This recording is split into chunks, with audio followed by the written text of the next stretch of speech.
Suicídio é coisa séria. Quem fala, faz sim. O procurador da Fazenda Nacional, Matheus Carneiro Assunção, foi encontrado morto na madrugada de segunda-feira, dia 3 de fevereiro de 2020, na clínica psiquiátrica onde estava internado desde novembro de 2019. Ele teve um surto psicótico agudo transitório enquanto estava na sede do Tribunal Regional Federal da Terceira Região, na Avenida Paulista, em 3 de outubro de 2019. Foram publicadas inúmeras matérias em todos os meios de comunicação. O caso teve muita repercussão, mas nenhum dos seus familiares ou amigos constam de qualquer matéria jornalística. Os laudos certificaram que foi um surto transitório. Matheus não era permanentemente violento, agressivo ou assassino, mas naquele surto, ressalte-se, temporário, ele atirou uma jarra na juíza que conseguiu se desvencilhar. Depois, ele desferiu uma facada no seu pescoço, que foi leve e não mortal. Em seguida, o procurador foi facilmente contido e levado pela Polícia Federal. Na clínica psiquiátrica onde ele estava, usava tornozeleira eletrônica e era monitorado remotamente de forma constante, o que certamente lhe feria a dignidade e perturbava a alma. Se esse monitoramento era para sua própria segurança, não impediu que sua vida fosse abreviada de uma maneira tão dolorosa. Durante o surto, o Dr. Matheus fez o que jamais faria normalmente. E ele já tinha esse fato para se arrepender e perturbar a mente. Como se não bastasse, foi colocado numa situação de vigia, a qual não suportou. E nós precisamos falar sobre o suicídio. Precisamos aprender a identificar fatos que apontem para um potencial suicida. Quem se mata não o faz para acabar com a própria vida, mas para pôr fim à imensa dor que sente. Segundo a Organização Mundial da Saúde, estima-se que uma pessoa se suicida a cada 40 segundos no mundo. Importante repetir, quem se mata quer apenas pôr fim à própria dor, e nem por isso é um egoísta, ou fraco, ou covarde, ou qualquer coisa que o valha. Se você desconfia de que alguém próximo esteja pensando em acabar com a própria vida, tem o dever moral de agir e dissuadir essa pessoa de uma possível decisão trágica já tomada. Não dê corda a um sentimento de impotência. Jamais pense que não há como intervir, já que a pessoa já tomou essa decisão. Saiba que existem inúmeras maneiras de auxiliar um potencial suicida e demovê-lo dessa ideia. Algumas pessoas sentem raiva de quem tira a própria vida. Depois do choque, o sentimento de raiva toma lugar de destaque, e os sobreviventes defendem a dor da perda com base em um sentimento negativo. Ele foi um egoísta, se matando e nos deixando com essa dor. Só que a dor do familiar ou amigo do suicida pode não ter 1/1000º da dor que ele próprio sente, e muita gente não presta atenção nisso. A jornalista Paula Fontenelle afirma que o principal mito do suicídio é o de que quem fala não faz. Ela explica que não é natural um ser humano falar que quer se matar ou que a vida não tem sentido. Quando alguém começa a dizer essas coisas, é preciso ficar muito mais atento. Afirmar que quem se mata é um fraco ou um louco é uma grande leviandade e falta de empatia. Porque no fundo só conhecemos a dor que nós mesmos sentimos.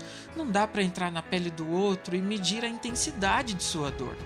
A jornalista, cujo pai se suicidou em 2005, fala que grande parte dos suicídios podem ser prevenidos porque estão associados a algum transtorno mental. E um transtorno mental pode atingir a todos, desde uma pessoa muito simples a um procurador da Fazenda Nacional.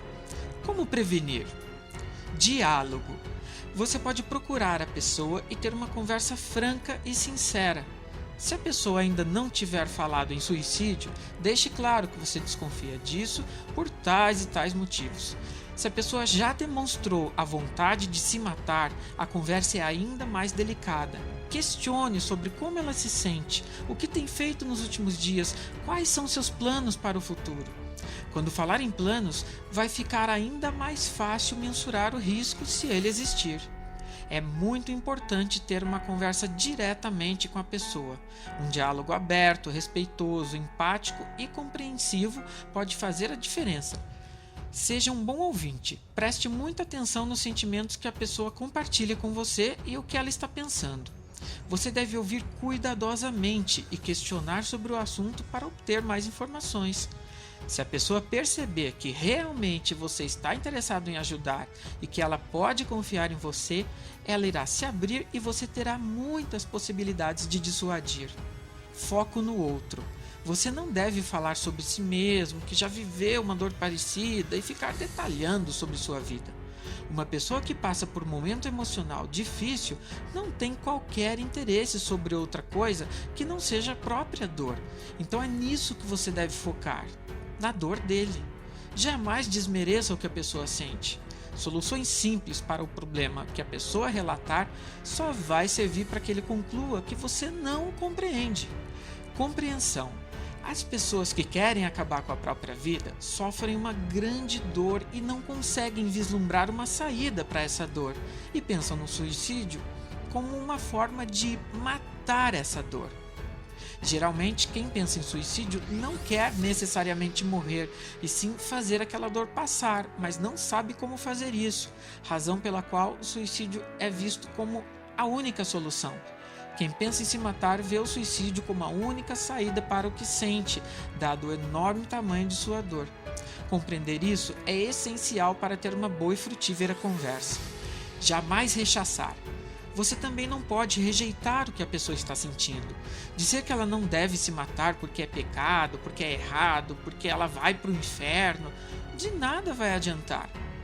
Lembre-se, a pessoa precisa muito sentir que você a compreende e está do lado dela. Além disso, não a reprima.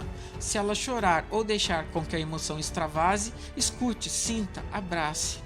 Escuta ativa. Essa escuta tem por objetivo ouvir e compreender de fato o que o outro diz e conta, e não ficar apenas esperando uma pausa para poder falar. Também não deixe a pessoa falando sozinha. Algumas observações consistem em fazer perguntas abertas sobre o que está ouvindo, fazer um brevíssimo resumo do que a pessoa está falando de tempos em tempos, para que ela perceba que você está mesmo atento ao que ela diz. Além disso, resgatar algum ponto que não tenha ficado claro e tentar ao máximo escutá-la e compreendê-la sem julgamentos. Aliás, julgamentos nesse contexto só vão piorar as coisas. Perspectivas. Uma pessoa que planeja se matar geralmente se sente acuada por um ou muitos problemas e não consegue vislumbrar outra solução. Nesse contexto, a morte se apresenta como uma saída mais fácil para a desordem emocional em que ela se encontra. Você pode ajudar essa pessoa com leveza e de forma gentil, indicando aspectos positivos da vida dela. Mostre que ela influenciou positivamente a sua vida em vários aspectos e ressalte suas qualidades. Ajuda e suporte. Oferecer suporte emocional e informar e sugerir que procure ajuda profissional também é muito importante. Você ainda pode mostrar a sua disposição caso ela queira conversar novamente sobre isso. Você até pode pesquisar por um psicólogo ou um psiquiatra realmente competente. Vale a pena pedir indicações para amigos e familiares. Nesse momento, um bom profissional é fundamental. Falar sobre o presente. Pergunte sobre como a pessoa está se sentindo hoje. Insista um pouco nisso. É importante usar a palavra hoje, porque se a pessoa está se sentindo muito sobrecarregada por suas emoções, não vai parecer uma pergunta assustadora. Leva mais de uma conversa para alguém se abrir com você sobre o suicídio. É necessário construir uma relação ainda mais sólida com base em muita confiança com a pessoa para que ela sinta que você não vai julgar e condenar. A pessoa precisa muito sentir que você está do lado dela. Não abandonar. Se a pessoa falar objetivamente sobre se matar e aparenta já estar decidida, é imprescindível que ela não seja deixada sozinha. Você pode contatar os serviços de saúde mental e familiares e amigos da pessoa. Pode ser necessário que ela permaneça em um ambiente seguro com o auxílio de um profissional. Rede de apoio. Você pode criar uma rede de apoio para essa pessoa, envolvendo amigos, familiares, colegas de trabalho, enfim, todas as pessoas mais próximas. Essa rede pode manter contato diariamente e trocar impressões e ideias para ajudar. Aqui você pode perguntar se a pessoa já conversou com mais alguém sobre isso, se quer ou pretende procurar ajuda profissional, se quer ir sozinho ou acompanhado.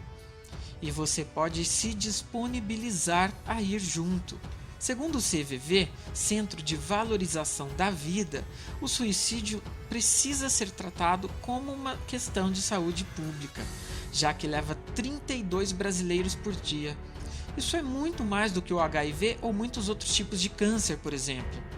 Você pode indicar para a pessoa que ligue para o Centro de Valorização da Vida, no número 141, quando precisar de mais apoio, e você também pode ligar caso precise de orientações.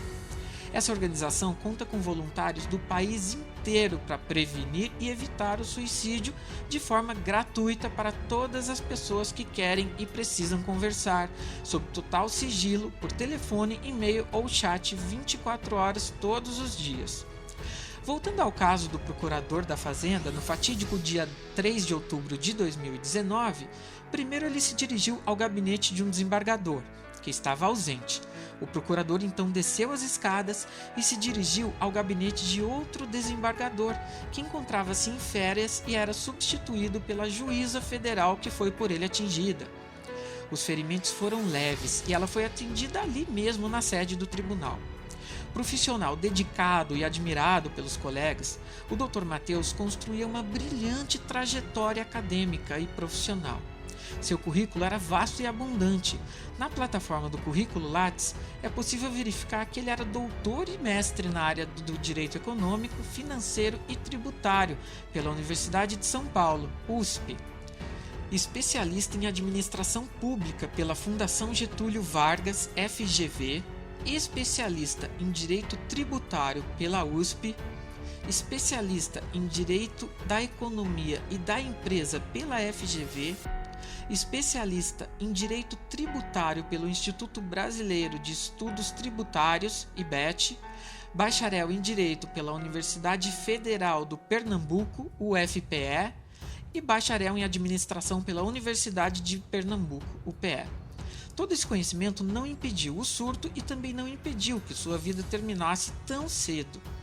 Muito esforço e dedicação levou Matheus ao cargo de procurador da Fazenda Nacional, muito elogiado pelos colegas. Ele era reconhecidamente um notável professor que atuava em cursos de pós-graduação nas áreas de Direito Financeiro e Direito Tributário. Depois do ataque à juíza, o procurador foi contido pelos assessores de seguranças do órgão e chegou a ficar preso em Tremembé, no interior de São Paulo. Semanas depois, ele foi transferido para uma clínica psiquiátrica e os laudos apontaram que durante o ataque ele teve um surto psicótico agudo transitório. A polícia está investigando o caso, que é tratado como morte suspeita, mas há uma grande chance de ter sido suicídio.